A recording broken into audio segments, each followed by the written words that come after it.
گستاخ، جبین گستاخ پر لکھا ہے میں معتبر ہوں۔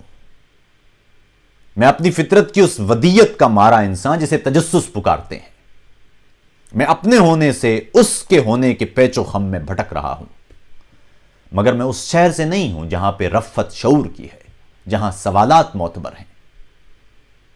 میرا تعلق تو دین فطرت سے ہے جو مجھ کو سوال کرنے، نظر اٹھانے، جہان ذات و ممات کو جستجو بنانے کا معترف ہے،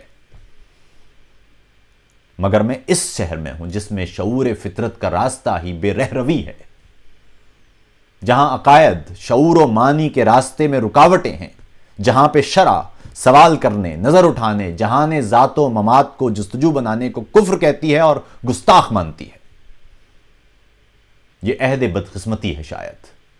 زباں اسے بھی ہے اب میسر جو حرف و معنی سے بے خبر ہے، جسے زباں کی پیچیدگی کا احساس تک نہیں ہے۔ یہ لفظ و معنی سے ان کی تاریخ، ان کے منبع سے ناشناسی نہیں تو کیا ہے؟ یہ لفظ تو ارتقاء کی رہ پر ہر ایک منزل پہ ہم قدم تھے، سمیری تہذیب سے بھی پہلے، ہر ایک مروج زباں کی تعویل سے بھی پہلے، ہر ایک عقیدہ ہاؤ ہو سے، قرآن و انجیل سے بھی پہلے، کہ جب تصور فقط تصاویر بن رہے تھے، مگر یہ اشکال اصل میں لفظ تھی جو ہم سے ہزاروں صدیوں کے فاصلے پر بھی گفتگو ہیں۔ یہ عہد بدقسمتی ہے شاید کہ اب تصاویر بھی گناہ ہیں۔ میں سوچتا ہوں اگر یہی شہر تب بھی ہوتا، یہی عقائد وہاں بھی ہوتے، تو آج تاریخ گونگی ہوتی۔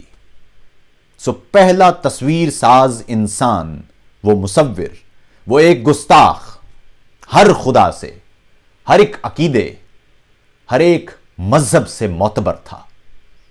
جبین گستاخ پر لکھا ہے میں معتبر ہوں۔